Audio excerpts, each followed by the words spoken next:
we've got the co-production board to set our strategic priorities. The idea of co-production, it's an equal partnership. So one principle I was really keen on is that there were equal numbers of service users and carers as there were people who worked for the council, if not a few more overrepresented on the board. There's a lot of talent in the room, there's a lot of understanding in the room, and hopefully a lot of our thoughts and opinions get back to those and make the decisions. We make everything in easy read. The reason that we do that, firstly we have a couple of people on the board with learning disabilities or difficulties, but also what we found is that actually that benefits everybody. As a group, we all listen, we all understand each other, and we all know that we all have our own different ways how we think things should go, but we all have one goal. We want things to be better. The dynamic is really impressive. It's good to see so many different stakeholders from the community who are all talking about similar issues and looking at how they can be resolved by working more closely together to really meet the needs genuinely of the community.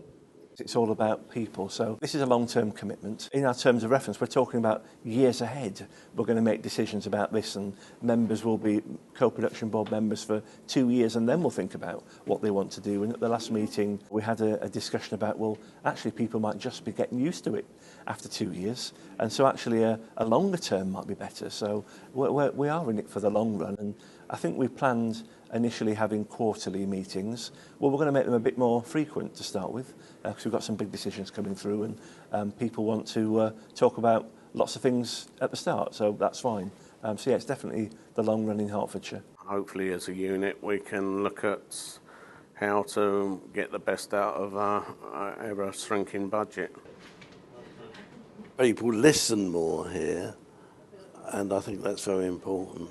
I think it will make changes, and I think it will be worthwhile sticking with it. Service users and carers can often be very innovative in their approach. They can look at ways that are best value but still deliver quality. They need to be heard.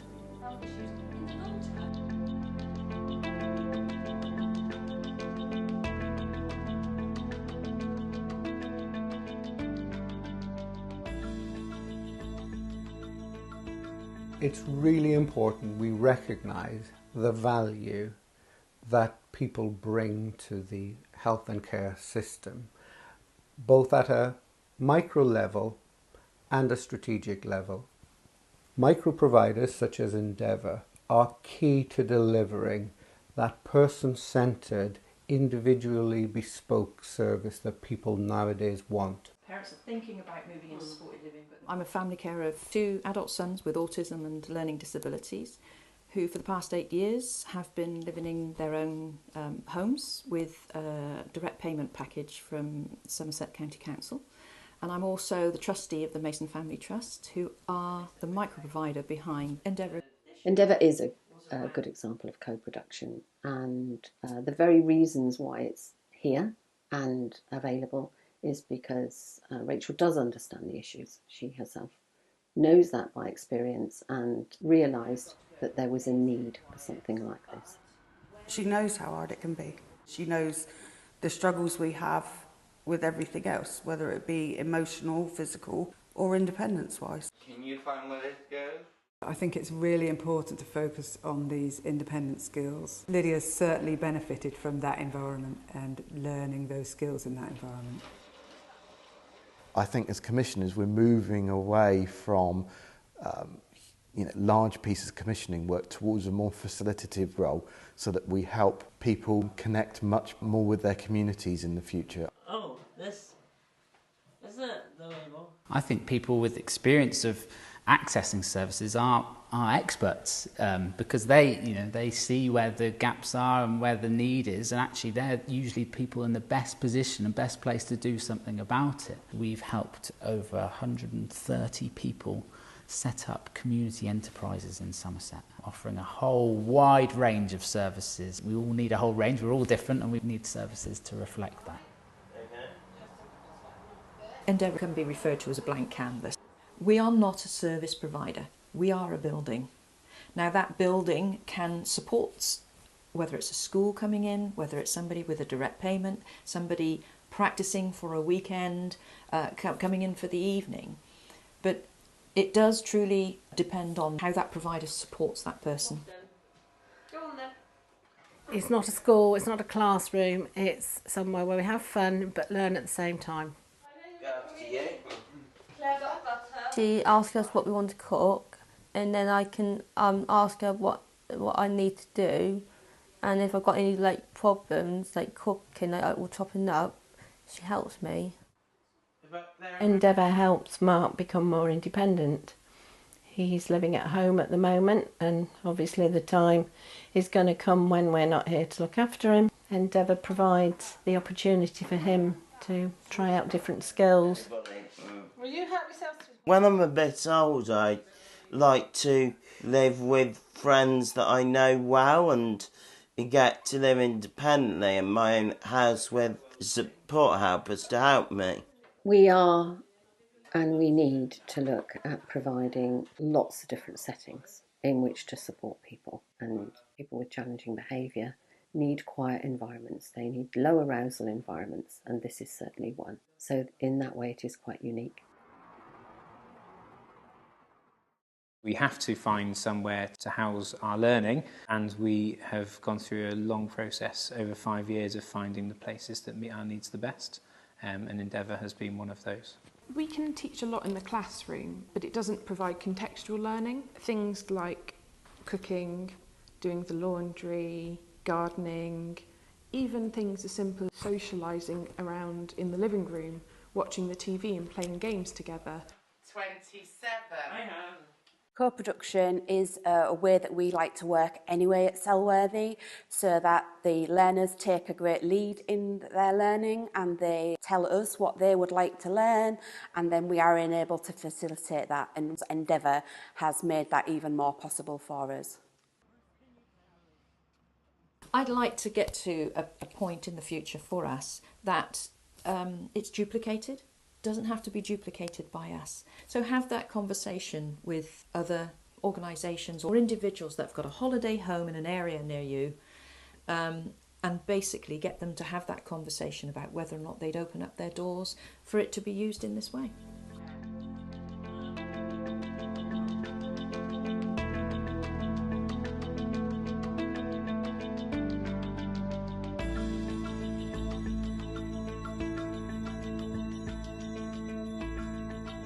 When I was 21, I had a traumatic brain injury. I drove into a bus and lots of cars and all that, and was in a coma for a long time, and I'm now paralysed down the left side, but I'm not totally, but it's clumsy, shall we say. Once I learned how to cycle to school, to do the school run, to do the run to the doctors, that was it. I got rid of my electric mobility scooter then because I could exercise, and it was cheaper as well. She's started off by just being somebody who used the bikes, and we supported her. But she now comes and volunteers, and it's a way of life for Caroline. Caroline's kept this project going just with her enthusiasm. When I first met Caroline, within a year we got a conference together for people that worked with people that have a physical disability. Because Caroline had got a personal budget, I asked her to come and speak at that conference. Since that point, she has changed massively. Her personal budget, her cycling, her sense of humour, and it's fabulous to have seen her grow in so much confidence.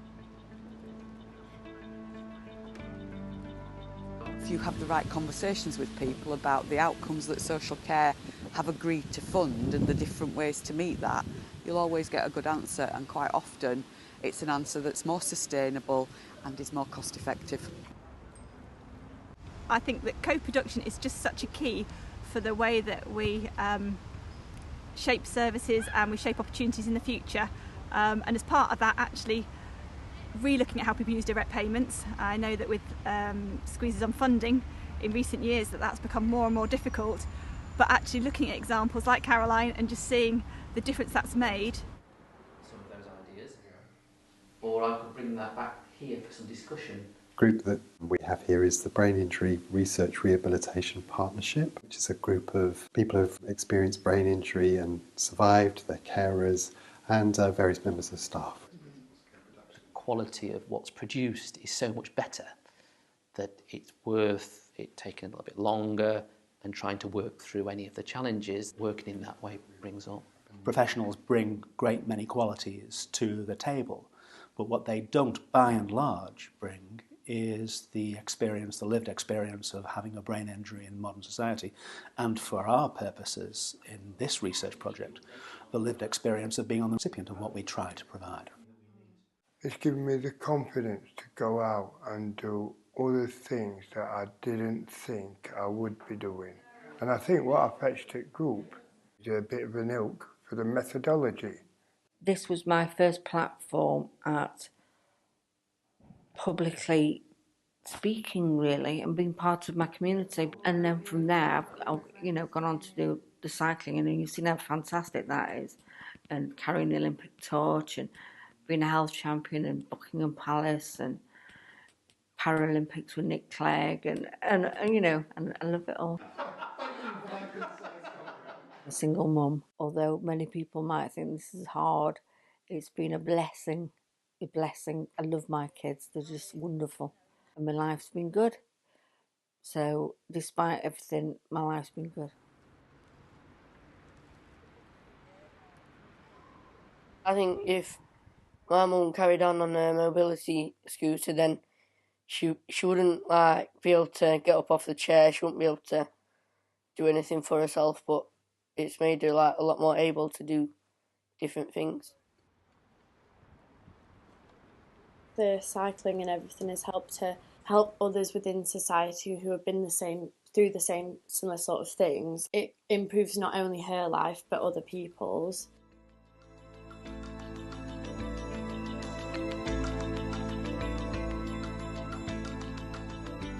Service users and carers can often be very innovative in their approach. They can look at ways that are best value but still deliver quality. They need to be heard. People with experience of accessing services are experts because they see where the gaps are and where the need is, and actually they're usually people in the best position and best place to do something about it. If you have the right conversations with people about the outcomes that social care have agreed to fund and the different ways to meet that, you'll always get a good answer, and quite often it's an answer that's more sustainable and is more cost effective.